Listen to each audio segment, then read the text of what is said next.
Hey,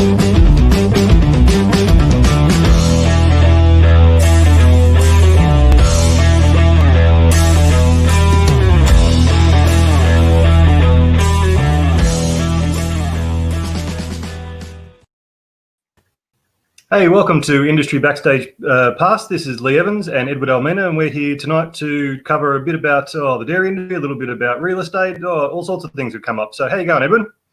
I'm doing well, mate. I've been waiting for this podcast for a whole week because I've been bugging you with all my health questions and what's this and what's in that. Should I be eating this? Should I be eating that? How much of this can I eat? How much of that can I eat? Hey, that's my life. You should just come to the farmers markets and I have many, many conversations about fibre and diets that you don't want to hear about. Well, I think that in the next few years, that might be the next conversation we have. Excellent. So, you want to kick us off tonight, mate? Okay, I'm going to ask you. As I mentioned to you last week, I really wanted to have a sit down, and then I thought, wait, why don't we turn it into a podcast? And that is this whole thing about milk. Now, as I mentioned to you when you came over and we're having a chat, and I said to you many years ago, actually 20 years ago or so, I would actually drink anywhere between 2 to 3 liters of milk a day. And I really enjoyed it. But then I watched this documentary of how it was homogenized and pasteurized and how it was all put together. And then they added this, added that, and I thought, I don't know. I got turned off. And since then, I probably in the last 20 years, I probably only drank about 3 liters in total. So tell us, I want to know more. And then I want to also know, after you give us an insight on the science of, what milk 2 or 2 type milk or 3 type milk and 1 milk, whatever milk, I want to know, how do you milk an almond and how you milk a soybean? No worries. Mate, it's a broad topic you've covered there, but where do you want to dive in? Well, milk is what's in milk? Why is it that now, even when I there's a particular way I have my coffees, right? I have a long black with either a bit of chocolate or I have a long black with a bit of honey. But when you ask for that, when you go to a barista, you say, look, I'll have a long black with some chocolate or I'll have a long black with some honey. They go, what? They don't know. So my fallback position is, look, just give me a skim mocha, right? But the thing is, my stomach just doesn't handle it as well anymore. So what's happening? Is because I stopped drinking it 20 years ago? What's the go? Pretty much, yeah, that's what it is. So your microbiome, which is the collection of microbes in your tummy, and you've got anywhere between, say, 400 to 800 species in there. So there's a lot of different things going on there. If you've got any less, you're going to be having trouble with just your main health responses and things like that. But what you've probably experienced is that the bugs, excuse me, or the microbes, if I refer to them as bugs, I'm talking about microbes, that consume the lactose, generally speaking, they are no longer there. So there's some other guys there, some other microbes, and they like to consume the lactose as energy because lactose is sugar and sugars provide huge amounts of energy. When you break your lactose, you get glucose and galactose, 2 different sugars that are very bioavailable, very easy to take up by the microbiome and by your body. So what you'll probably find then is some of the other bacteria start using that lactose as part of their diet, and then they produce gas and you get bloated, you feel sick. They produce some other metabolites that might make you feel a bit queasy too. So, I mean, what I've sort of found is a lot of people's lactose intolerance really ties back to their biome and basically having those microbes there. Now, just to clarify, I'm a dairy technologist by trade, so I do have a great affinity for the dairy industry, and I do think that milk is a good food source. I know there's a lot of people out there that don't think it's a good food source. Don't have any problem with that. You pretty much eat what you like, drink what you like. As long as you've covered all your bases nutritionally, you can pretty much do anything you like. But for people that have this... I'll just stop you there for a sec. So I don't seem to be able to palate milk as well now. Like I said, I have it every now and again when my fallback position when I'm out and having a coffee with clients and that, and I try to make it as light as possible. So therefore, I choose the skim milk or Don't really like the soy milk on the coffee, but that's another story. But I can eat cheese and I don't feel bloated. I don't feel uncomfortable with cheese. Well, that also leads me back to the lactose idea too. And how are you with yogurt? Do you eat yogurt at all? Yeah, I have the Greek yogurt with usually when I'm having my bran or whatever, I just have yogurt if I feel like having cereal or something like that. Yeah, so I would expect then you probably don't have the same response as you do with liquid milk. Now, liquid milk, as I said, I just don't seem to palate that now. I can't. Yep. To be honest with you, even the smell of it, I don't see. Something's gone amiss. Considering the fact that I was drinking like 2 to 3 liters a day. Yeah, yeah. Well, I've heard people who come from cultures that don't have a lot of dairy that they say that Westerners, they can smell the dairy on them. So I've heard that sort of statement before. So I know what you mean by the smell of it. And I had the pleasure of working in a wastewater plant at the back of a dairy. So I'm a unique smell there as well. So I know all aspects of the aromas and the smell. But coming back to your issue with the lactose, if you're okay with cheese and you're okay with yogurt, but you're not with liquid milks and other things like that, that really does sort of focus you down on thinking it's the lactose, simply because when you produce cheese or when you produce yogurt, you're using a microbe called a lactobacillus. So what that does is it takes the lactose, breaks it apart, and produces not only those 2 sugars, but also lactic acid. Right. When the lactic acid starts to accumulate to a point where it's a very clever thing. If you ever put lemon juice into milk and you see all the protein coagulate and go to lumpy bits, that's basically what we call the isoelectric point. It's the point at which the protein can take so much acid and then all of a sudden it just goes clumps together and just falls to the bottom.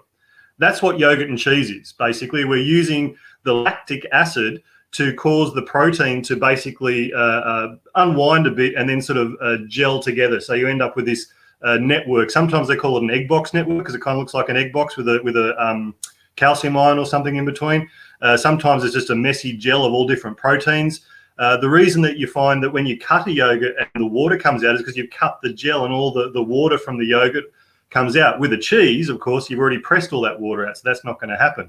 But what you got there in both cases, refined protein, dairy protein, through the process of cheese making or yogurt making, with a reduction in the lactose due to the microbes that consumed all that lactose. So if you wanted to go out and have a coffee, you might, instead of going on the skim milk option, maybe think about using one of the lactose-free options, because they've had an enzyme put into the milk, a lactase, which is a very clever enzyme that once again does the same thing, breaks up. Microbes produce the lactase to break it up, and then they use the sugars as their food. So a lot of people have a lactose intolerance. If you're talking about people who are allergic to milk, it's only about 1 in 50 babies, I think, are actually born with a dairy protein allergy, and most people outgrow that over their life. So once again, it comes back to the lactose, it comes back to the microbiome. Now, some people you can go through adaptive therapies where you take a little bit of microbe, a little bit of probiotic, and you got to pick the right ones that can actually survive the transit through your gut, and you can regenerate your biome so you can consume dairy again. But then, do you want to? Is it something that's important to your life? How have you adapted around it? So it really is a case of looking at where you are in your diet and what sort of foods you're taking in. When you find you have a problem with that food, is there any other analogous foods that are causing the same problem? Because you can then say, right, it is the lactose, or it is that nut protein, or it is that particular fat. To me, it sounds like a lactose issue. Yeah, look, and one of the other reasons, I guess, as we've discussed also, is the fact that I was looking to see what milks I could store away. Yeah, long life milks, and in my case, I chose soy. And also the almond milk to long life, because quite frankly I didn't want to be going to the shop that regular, and particularly in the lockdown. It looks like we might go again. So I might have to stock up on those. Might have to tell people to go and milk those beans again. Bricks of milk, mate. Bricks of milk. So you mentioned something. You mentioned something on the weekend when we were talking about the milk and the cheese. And you said that I could actually rub the cheese on my teeth and it would create some sort of fluoride. Well, yeah, come on, give me a little bit more info on that. I'm sure the viewers would like this. I'll give you the lowdown on the teeth thing, and then I'll talk broadly about milk and its health benefits, and some people say the things that actually detract from it. So what you have across your teeth is a network of calcium ions, and that's with part of the enamel. It's kind of like, you know, when you go to render a wall and you put that sort of plastic meshing on, then you can render across it, so it actually holds the render onto the wall. It gives it a framework. That's what they used to do in the olden days, not anymore, but anyway, that's why the buildings are falling apart. That's where I live. I'm sorry. So you've got this scaffold of calcium across your teeth. Now, as you eat, as you take acids into your mouth, and most of our food is on the acidic side of the pH scale, what you do is you lose some of that calcium. And as you lose that calcium, it weakens the enamel, and that's when you get dental caries and you get issues like decay and things like that. Now, when you brush your teeth, the toothpaste doesn't have calcium in it, it has fluoride in it. Fluoride basically pops in the hole that the calcium left. So it basically fills the gap that the calcium ion left. When I asked my dentist about this, I said to him, how can you remineralize? How can you put calcium back into teeth? Because that's something I was interested in doing. And he said, well, you can't really take it internally. It occurs topically. And I've gone, that is amazing that I've never considered that the topical application of minerals on your teeth. So the reason I said cheese, and that's basically what the dentist said to me, was he said that's the best source of calcium that'll basically stay in contact with your teeth for long enough for that ion exchange to occur. So if you have a gap in that mesh across your teeth and it's not filled by fluoride, you could potentially refill it with calcium from cheese. Now, I'm not suggesting you go and eat a block of cheddar or anything like that to try and strengthen up the teeth. Look, you can claim that a cheese board is good for your health. You can give that a go and see how it works for you. But ultimately, what you've got to do is have that balanced diet, and a little bit of dairy, a little bit of cheese or yogurt or something of that nature is going to put a little bit of calcium ion back in your teeth. It's going to give you some good source of protein and fats. It's going to be a really good, easy source of lactose energy for your microbiome. So they are really good whole foods. And plus, you've also got your couple of B12s and an A and a D and that sort of stuff in there as well. So, so you don't suggest you don't suggest I put cheese in my mouth guard when I'm sparring the young guys, or use cheese, or use a block of cheese as a mouth guard. I was going to say it could be a tasty mouth guard, but if you forget about it halfway through and eat it, you could be in trouble at the end of the round. I'll be gassed, literally. Now, so yeah, the dental thing is brought up because of the calcium. Obviously, healthy bones as well important. So it's got a big part to play in osteoporosis. Now, when you're talking about bone formation, you need a couple of things. You need zinc, you need calcium, you need phosphorus. You get all three of those things from dairy. So it's really important. The calcium is the main player, but you need a little bit of phosphorus and a little bit of zinc there to lay it down in the correct way to give you strong bone density. If you have swapped over and you moved away from dairy, you've got to consider, where am I getting those three minerals from? Am I getting enough zinc, calcium, and phosphorus from different foods? Now, if you're eating a good array of vegetables, you're probably safe. You don't even have to do much of an analysis. But if you're cutting stuff out of your diet and not replacing it or not thinking about where your nutrition's coming from, then that's really going to be an issue.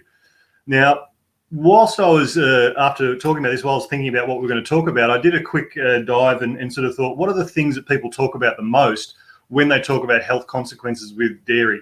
The one that I was brought up with, I've been an asthmatic since I was 7. And when I was diagnosed, the doctor said to me, right, all dairy has to be cut out, which I was similar to you. I was a dairy boy through and through. I loved ice cream, drank lots of milk, yogurt, cheese, the whole deal. And I still am to this day. And I mean, I'm a dairy technologist. I'm a specialist in ice cream. So, you know, it's basically pretty much part of my life. Yeah, absolutely. Well, look, I had the choice of going and working in an abattoir or working in a dairy or a chocolateria. So, you know, what are you going to do? So what I ended up finding was that, what I was going to say was the doctor said to me, no dairy. And when I was asked why, basically it was because he said, because of mucus production. And now this idea of dairy causing mucus production has persisted for years and years and years and years. You go along and you do a proper analysis of scientific studies, there is not one study that links dairy consumption to mucus production. It is a complete fallacy. It doesn't happen. There are other reasons why it might have mucus production, which is coincidental to consuming dairy, but they are not causal. They are not linked together. So that is the first furphy I can tick off the mark straight away. If you feel congested, or sometimes it's because of the protein residue that's left in your mouth, people feel like it's sort of going to do that, but in actual fact, any scientific study that's looked at it hasn't found a correlation between mucus production and consumption of dairy. The other thing that they find a lot of is people talk about it causing, and I saw this on a PETA website, colorectal cancer or heart disease. Now, sorry, I wrote down here so I can bring it up. The expert report on diet, physical activity and cancer, a global perspective. Now, that is from basically, where are they there? The World Cancer Research Fund. In conjunction with an American association, they do a regular assessment on things like diet, what the physical activity of the diet is, and also its effect on cancers and things like that. And they found that there was no correlation between eating full cream or reduced fat dairy products and colorectal cancer. In fact, they found that those people that did with a moderate amount of dairy with a good amount of fruit and vegetables, now you could claim the fruit and vegetables did most of the work, but they actually saw a reduction in colorectal cancer based on the cohort, which was, I think from memory, about 70 or 80 people. So it's not a massive cohort, but enough to get an idea. That really demonstrates that this idea that it causes some sort of cancer or some sort of GI tract inflammation, no, in certain individuals it might, but across the population, definitely not. And definitely not heart disease. Once again, if you've got sort of mid to low fat, and you can eat full fat milk without a problem, as long as you don't eat, cream chicken every day and then fill it up with ice cream and follow it up with a full fat cheese and a triple cream brie. That's really going to do you some damage. But if you have yourself, a little bit of ice cream or a dairy treat, have some nice cheese in your lunch, have a bit of milk in your coffee or a glass of milk, that's not going to do you any harm whatsoever. So that third report really deep dives into the types of issues that people think they're going to have with dairy and the fact that you don't. There's also been links to things like schizophrenia and Alzheimer's in autism and all this sort of stuff. They are even further removed. And we've got proof that that doesn't occur. So really the only thing you're going to have an issue with dairy is if you have some sort of allergy or some sort of intolerance, or if you're eating those dairy foods that are full of sugar and additives like flavored milks and ice creams and things like that. They are treat foods. Was that, sorry?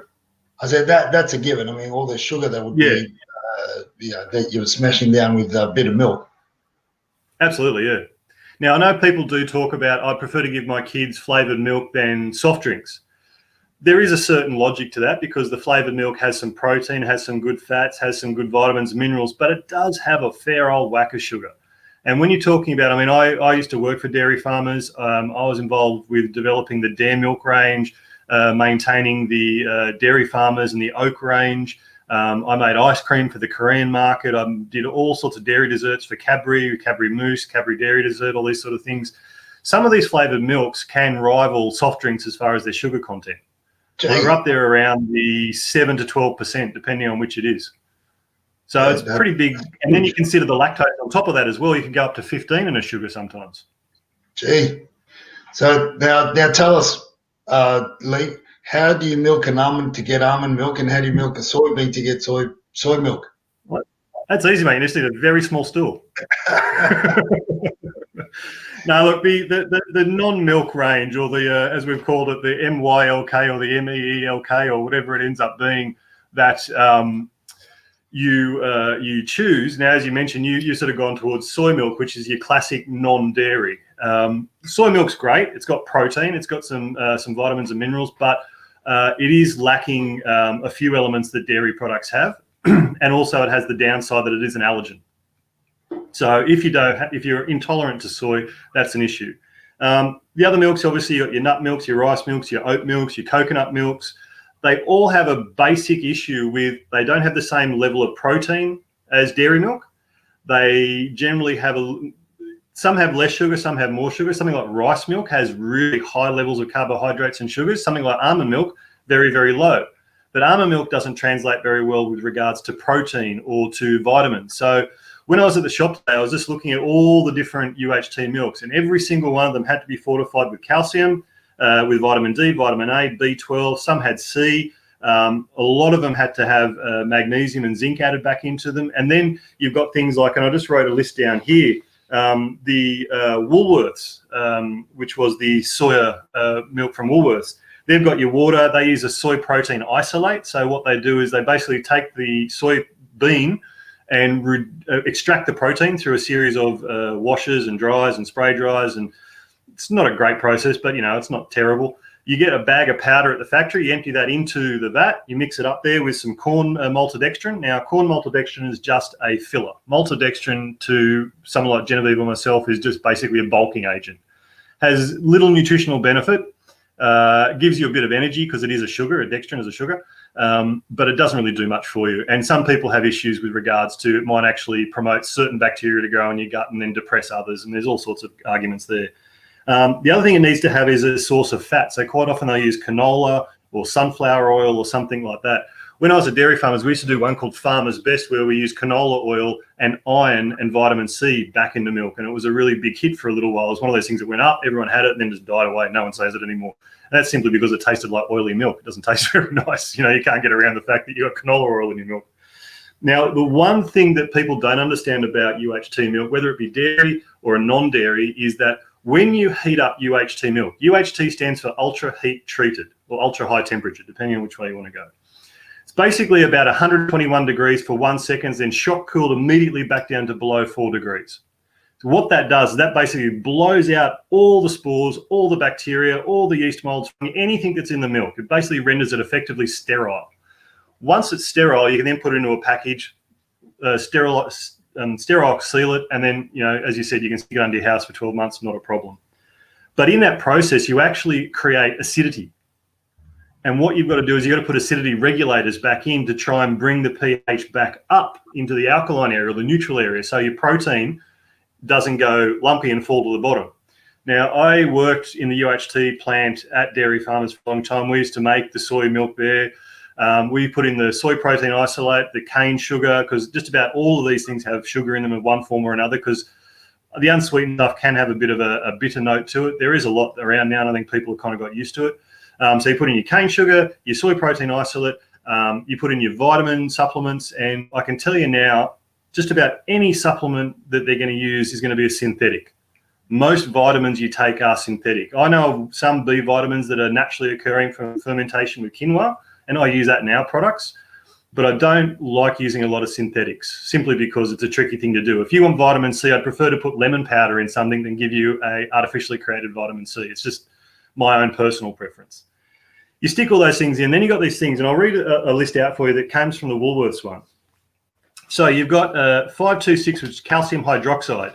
Then you've got 504, magnesium carbonate, 332, potassium citrate, 458, dicalcium diphosphate, 509, calcium chloride, 460, microcrystalline methylcellulose, and 466 is carboxyl methylcellulose.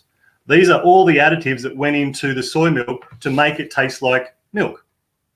Now, that's a lot of effort to get something which is just a slightly liquid, It really is tricky. And the trick for that is because they have to make it, and whether they make it here or overseas, I couldn't actually say. I didn't actually check that. But if it has to be transported in Australia alone, you get, from Sydney to Perth, a long way. And you've got a pallet of milk, which is about 1 tonne to 1.3 tonne on a truck being vibrated for however long it takes to drive over there, say a couple of days. Without all that stabilization, what you would end up with is a clear liquid at the top and a very dense sediment of protein at the bottom. So the reason we do that is it's a quality issue. We don't want the milk to separate. The reason it separates because of that acidity that builds up in the milk, which causes that separation. So that's why you have all these numbers in there. Some have less, some have more. I was looking at Vitasoy. They've got very few. They use kelp for iodine, which is one of our products. We use raw kelp as well. And then Sanitarium, they use all manner of natural flavors and vitamins and minerals and things like that. So it really depends on where they're from. I was looking at Bonsoy at the shop, the Japanese version, and they have 2 or 3 different seaweeds as their iodine as well. But theirs is probably the cleanest label that I found across the board. So if you wanted a really clean label, I'd probably think about Bonsoy or Vitasoy are probably the 2 cleanest that I've found. Well, I got a machine that actually put fresh beans in there and boils it, does all the tricky bits, and then I give milk at the end. So after 15, that's what you 20 want. minutes. If you feel like you need some calcium hydroxide, I can send some over to you, and you can just mix it in. Yeah. No, it's all good. That's great stuff. Thanks for that. I think it's just something that was just a thought. I thought it was interesting, and I'm hoping that our viewers find it interesting as well, because it's health moving forward. With everything that's going on, and what we have to import in order to produce these foods that we consume daily, or these additives to add to foods to last longer on the shelf life. That's just been one of those things in my mind, simply because of that, the lockdowns, not going out to get fresh and so forth. So it's hence the reason why we've got an actual soy bean milk maker, as well as an almond. So depending on what beans we want to put in there, boil, and it just does the whole bit. And at the end, we get a substance similar to a milk, which we just add a bit of honey and drink that anyway. But it is interesting. I appreciate all that research, all that work there, Luke, because it's something that, as I said, our whole lifestyles are just changing so quickly.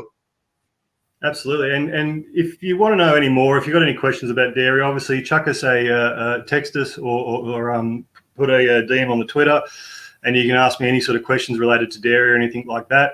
And I was thinking we should follow this one up, possibly, if people are interested, and let us know on the comments. Would you like us to talk about where the dairy industry is at? I know the former chairman of Woolworths, John Dalston, he just completed a report on how we can ensure that our dairy farmers are more fairly paid.